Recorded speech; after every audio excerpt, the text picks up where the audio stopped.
Bom, pessoal, boa noite a todos. Vamos lá para mais uma aula, né, da OC de refrigeração e climatização residencial, certo? Então, pessoal, hoje eu vou iniciar falando sobre, na aula passada eu falei então da atividade, né, dei um exemplo lá.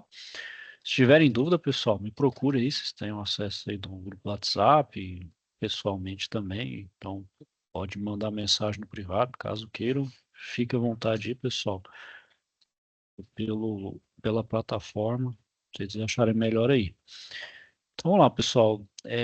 Então, hoje eu vou falar sobre a parte da refrigeração, certo? Depois eu vou falar da climatização. Bom, a refrigeração, pessoal, foi um meio, né, que o pessoal tinha na época, né, de conservar o alimento, né, visto que o alimento tinha só aquela, vamos dizer assim, aquela duração natural, né, aquela validade natural. Depois de uns dias, né, o alimento ele se decompõe, né? Como qualquer coisa orgânica se decompõe e não está mais próprio para o uso, né? Tem micro-organismos ali, a gente sabe, agentes patológicos que geram doença, né? E você pode consumir. Então, para aumentar, né? Uma forma de aumentar a validade, né? Desse produto, desse alimento. Bom, antes da concepção da refrigeração, o pessoal desidratava, né? Que entendia-se ali também que a umidade, né? A água que tem embutida ali eram os responsáveis por deteriorar o alimento, né? E então eles viram que desidratar, ou seja, colocar sal e salgar ali o alimento, você aumentava o seu prazo de validade, né? Forma de você aumentar ali sua vida útil, né?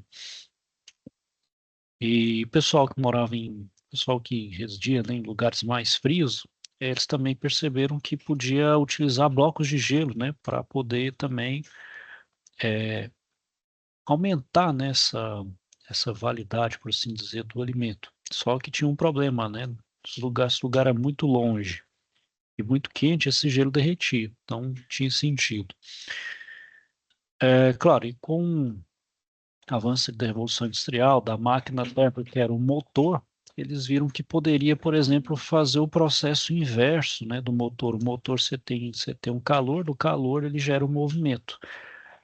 Já na refrigeração era o sentido inverso, né? Você injeta um trabalho pelo compressor e você faz o ciclo reverso. Você retira calor para poder reclimatizar ou refrigerar, né? Então, aí a gente tem aí o ciclo de refrigeração, né? Que é nada mais é do que você retirar o calor de um ambiente para ele ficar com temperatura inferior a uma temperatura externa ou algo de referência externo.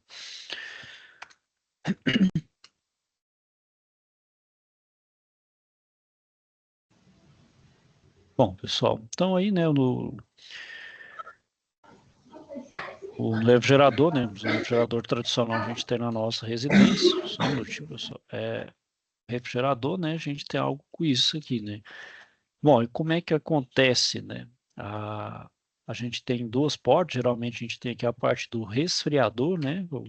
E o congelador, que é uma espécie de freezer, né? Onde ele fica, então, aqui resfria e aqui congela, né? Eles falam que um é resfriador e o outro é congelador, né?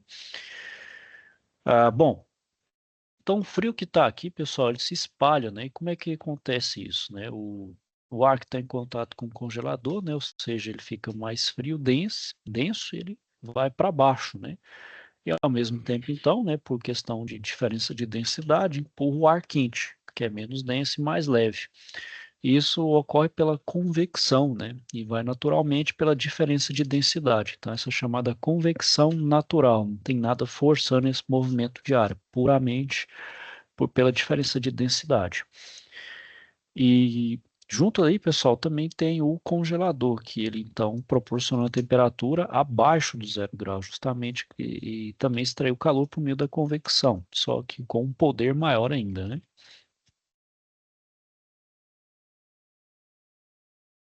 Bom, as geladeiras, pessoal, as atuais, né, tem a chamada frost free, né, que é a chamada livre de gelo. Então, o que acontece? A convecção ela é forçada por meio de microventiladores. Então, essa convecção com o ventilador vai forçar esse movimento do ar, né? E os condutos de ar entre os compartimentos de congelamento e armazenagem. e eles vão ter um controle de abertura da passagem do ar e também ali aquecedores para evitar o acúmulo de gelo. Essas geladeiras que não tinham essa tecnologia, então o que você tinha que fazer? Gerava-se então um acúmulo de gelo. A gente sabe que esse acúmulo de gelo aqui, ó, obstrui, né, a troca de ar e o gelo, de certa forma, ele é um isolante. Então, se você colocar um alimento aqui com temperatura ambiente, ele não vai conseguir retirar o calor, que é justamente o gelo está impedindo de retirar o calor desse alimento. De certa forma, ele isola. Então, antes da frost free era o degelo automático e também você tinha que fazer o degelo manual, ou seja, desligar o aparelho, retirar aquela crosta de gelo, fazer a limpeza, periodicamente fazer isso. Então, o frost free tem essa controle, né? Hoje é um controle mais refinado, né? Onde você faz esse controle da abertura de ar aqui para poder evitar esse acúmulo de gelo, né? Bom, no refrigerador, pessoal, naquela parte de trás, como vocês estão vendo aqui, o tubo, né, a tubulação de passo fluido refrigerante, essas aletas aqui é o condensador, é onde se expulsa o calor que se pega do alimento para jogar para fora, né? Então, o evaporador pega esse calor e ele passa então pelo compressor, o compressor vai jogar para o condensador, e esse calor então é expulso.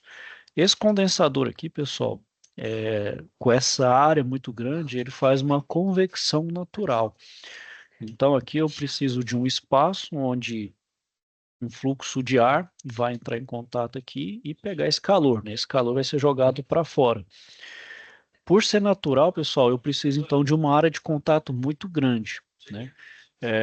Se tivesse um ventilador, uma forma forçada de fazer a condensação ou a convecção, minha área de contato seria bem menor e a troca de calor seria mais eficiente, né? Nesse caso aqui, como é natural, ela precisa dessa área toda aí. Os refrigeradores mais modernos, pessoal, já é tudo tampado e eles utilizam também as paredes laterais do meu refrigerador. Então, você pode observar que já não fica exposto, né, a parte do condensador do refrigerador. E ele consegue, então, fazer uma troca melhor, mais eficiente, com melhor eficiência energética por consequência, né? E aqui, pessoal, um videozinho rápido aí para os componentes do ciclo de refrigeração. Claro que todos já devem saber aí, vamos só. Não tem áudio, viu, pessoal? É só uma musiquinha de fundo mesmo.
Meu Deus.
Não disse que eu poderia ficar. Não é português.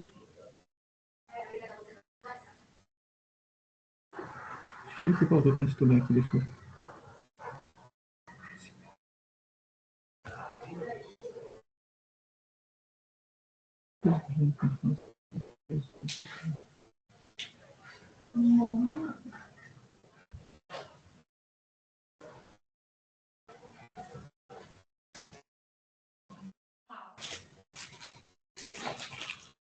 Bom, pessoal, então o ciclo frigorífico, pessoal, ele é independente se eu estou falando de um refrigerador ou de um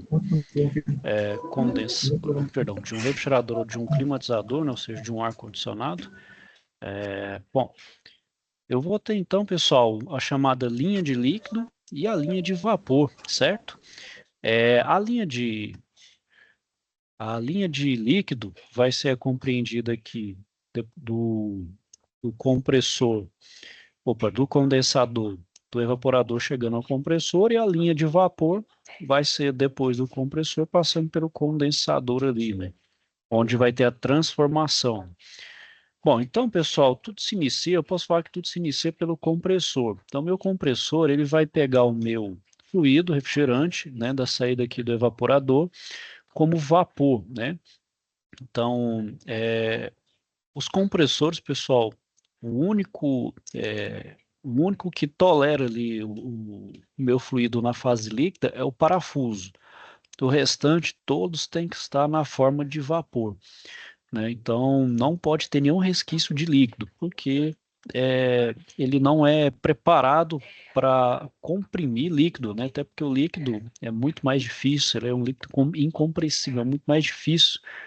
Então, você sobrecarrega demais pela questão da massa, assim, então muito custoso, e isso também sobrecarrega devido ao peso, devido à diferença de densidade, massa específica. Então eu preciso garantir que esse fluido refrigerante esteja na fase de vapor, então, idealmente, ele vai como vapor saturado, mas eu preciso aquecê-lo um pouco mais, ou seja, eu tenho que colocar ele no estado de vapor superaquecido, para que não tenha garantir que ele não tenha nenhum estágio de líquido dentro dele. Feito isso, ele comprime, né? Então, por comprimir ali, é um processo mecânico, ele vai aumentar a sua pressão. E ao aumentar a pressão, ele também vai aumentar a temperatura. Então, ele vai ser um fluido refrigerante que vai estar em vapor a alta temperatura e pressão. E ele tá também recebeu o calor que veio do evaporador. Então, ele vai rejeitar esse calor pelo condensador. Então, meu fluido refrigerante, nesse momento, ele vai passar por uma mudança de estado. Vai passar de vapor para líquido. Porque ele vai rejeitar o calor, né? Então, esse calor vai diminuir, então, a sua pressão e vai diminuir sua temperatura. Então, ele vai passar de estado de vapor para líquido. Ele vai se transformar em líquido. Aí o líquido, pessoal, o calor então é rejeitado pelo meio, então o líquido vai passar por um elemento de expansão, por uma válvula de expansão ou outras formas aqui.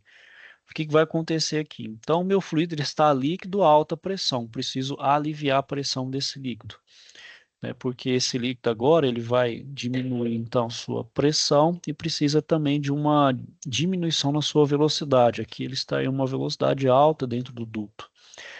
Então, como é que vai expandir? Então, eu tenho uma tubulação menor, vai passar por uma tubulação maior, uma transição, né? Então, tem uma correlação entre velocidade do fluido e o diâmetro da tubulação. Então, meu líquido aqui agora vai estar a baixa pressão. Ele poder entrar de forma de uma velocidade suficiente que ele passe pelo evaporador. E o que vai acontecer aqui no evaporador? Ele vai pegar justamente o calor do ambiente, né? Então, meu fluido refrigerante vai absorver o calor do ambiente e vai então jogar vamos dizer assim, o frio, né, vai refrigerar, climatizar o ambiente através dessa troca de calor. Então, nessa absorção de calor, o que vai acontecer? O meu fluido vai passar de líquido para vapor. E ele tem que ser suficiente para passar aqui, ó, e ter uma troca eficiente com o meio, porque se ele passar rápido demais, ele não consegue evaporar totalmente. E no momento que ele não evaporar totalmente, o que pode ocorrer? Ele chegar líquido aqui no meu compressor e é tudo que não é desejável.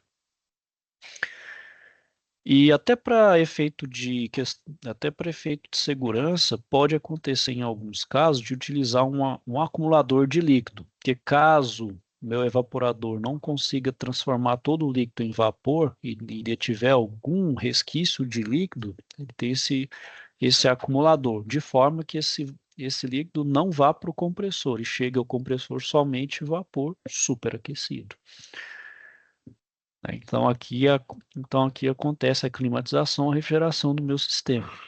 E, e depois chega aqui como gás, né?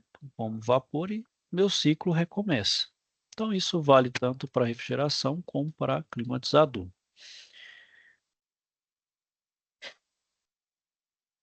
Bom, os refrigeradores, pessoal, ele tem então as seguintes classificação conforme, né, o regulamento técnico de qualidade para refrigeradores assemelhados. Então, são os frigobares, né, que são os aparelhos de pequeno porte, geralmente é 1 metro de altura, utilizado em hotéis e motéis. Os refrigeradores, né, que são os aparelhos destinados para conservar os alimentos, predominantemente, né, e produtos orgânicos e inorgânicos termosensíveis. E vai ter um comportamento de baixa temperatura e também um fabricador de gelo. Os refrigeradores frost-free vão ser aqueles que vão utilizar a convecção forçada, né, ou seja, para melhorar a troca ali do seu condensador, e vão ser livres de gelo, então vão ter um sisteminha também que evita o acúmulo de gelo dentro dos compartimentos, né, do refrigerador. Vão ter os combinados, né, que é os duplex, que vai ser composto de conservador ou resfriador e o congelador. Os combinados frost-free, né, os duplex frost-free, que é de refrigerador e congelador com convecção forçada. Os congeladores, que são apenas os freezers, né, e também somente os conservadores, no caso só os refrigeradores sem ali o freezerzinho embutido ali. Bom, e o Inmetro, né, pessoal, ele vai ser responsável por fazer aquela classificação ali do meu sistema, né, que é o RTQRA ali, né, o Regulamento Técnico de Qualidade para Refrigeradores Assemelhados, onde a gente tem ali o A, que é aquele mais eficiente, para o G, que é menos eficiente, aquele que tem maior eficiência, né, e maior economia melhor economia de energia. Isso também está associado ao seu COP, que é o coeficiente de performance. Então, quanto mais alto o meu coeficiente de performance, mais eficiente é o meu sistema, né? Bom, e Na instalação, né, pessoal, algumas informações ali conforme o manual do fabricante tem que ser respeitado, né? Como, por exemplo, evitar de instalar o aparelho próximo à fonte de calor, né? Já que você vai saturar o ar de calor ali, e eu justamente preciso, né, preciso de um ar ali com certo nível de temperatura baixa para poder expulsar o calor, né? Então, isso então evita o meu compressor trabalhar de forma extra, né? Por assim dizer. As distâncias nas laterais e no topo, né, por exemplo, de 10 a 15 centímetros, justamente para poder ter uma área para troca de calor e o meu ar entrar de forma, seja ela forçada ou natural. Instalar o aparelho local ventilado, justamente para poder ter uma melhor troca de calor. E com relação à vida útil, né, não que isso também não impacte, mas isso também vai impactar na vida útil. Por exemplo, utilizar alimentação eletrocompatível, né, 620 a 220 volts. Não utilizar extensão, né, pessoal? Ter uma tomada dedicada apenas para o refrigerador, né?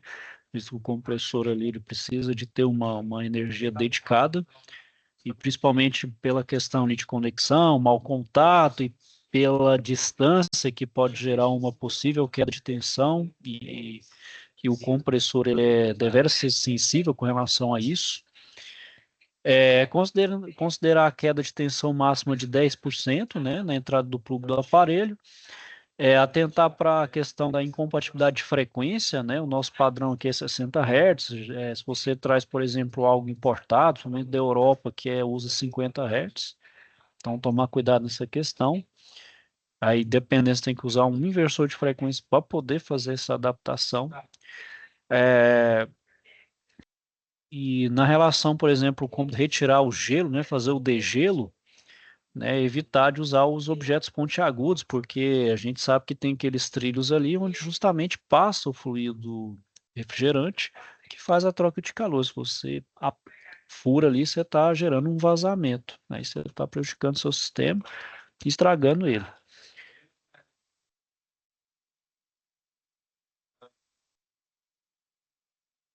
Bom, pessoal, então os componentes do ciclo de refrigeração aí, né, a gente tem o evaporador tubular, né, que ele pode estar tanto na placa quanto nessas formas de tubulação aqui também, né. É, esse da placa, o caminho do fluido, vamos dizer assim, ele é impresso aqui na placa, então ele vai andar por dentro aqui, e do tipo aletado, né? Então são chapas fininhas, né? Que essas chapas vão ser justamente para melhorar a troca de calor aqui, troca de calor do que está na tubulação com o meio, né? Para melhorar aí. Tanto faz se for na convecção natural ou na forçada.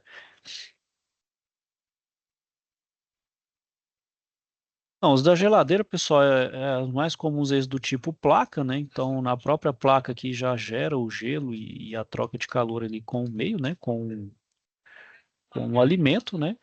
E o compressor, né, pessoal, é um dos mais utilizados aí, a gente vai falar mais aí, é esse do tipo pistão, chama de alternativo. Muito parecido com o motor, né?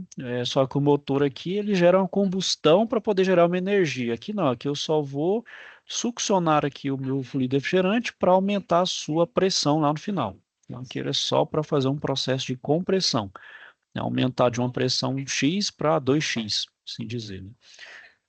No mesmo sistema do motor. Então, é uma biela, um pistão, uma manivela, um cilindro, a camisa e as válvulas, né, de admissão e de escape. É muito parecido. Então, ele tem a fase de sucção, né, onde ele vai baixar do ponto morto superior para o inferior e ele vai gerar, então, um vácuo. Então, força a abertura da válvula e força, então, a entrada do fluido refrigerante. Então, a próxima vai ser comprimir, né? Então, ele vai comprimir até um valor tal, onde a válvula vai abrir ali, né? A válvula de alta vai abrir para fazer, então, vamos dizer assim, a expulsão desse fluido refrigerante a pressão tal para ele seguir o processo.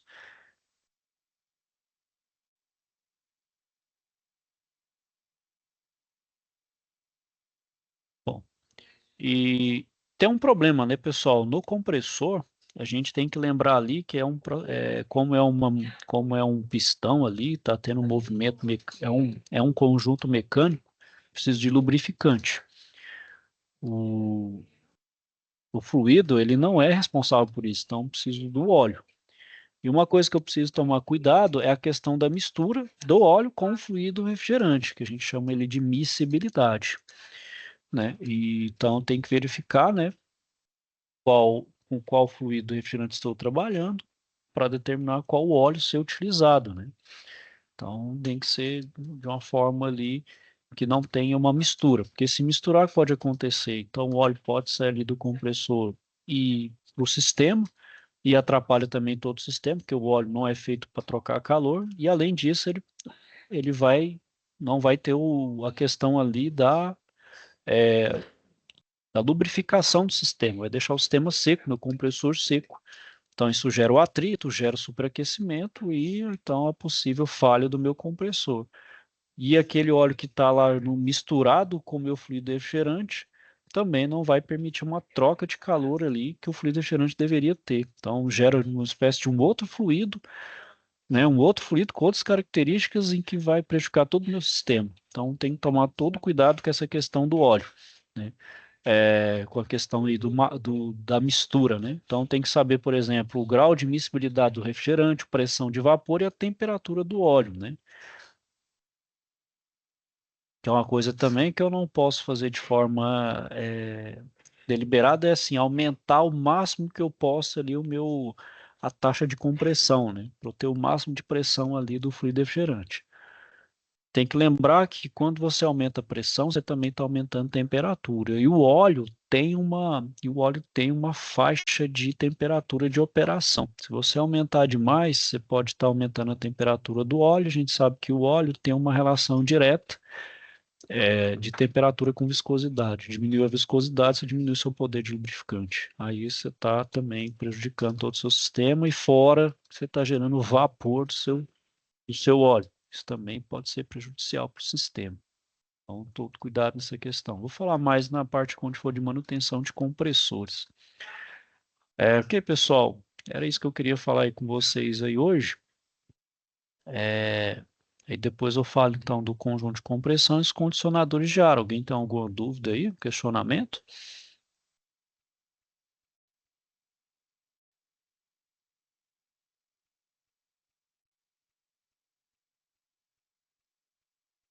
Tudo certo aí, pessoal? Tudo. E pessoal, bom, então eu vou finalizando aqui por hoje. Caso então tenha alguma dúvida, questionamento aí, não deixe de procurar, pessoal. Vou desejar aí a vocês então uma boa noite, ok, pessoal? Fiquem com Deus e até a próxima.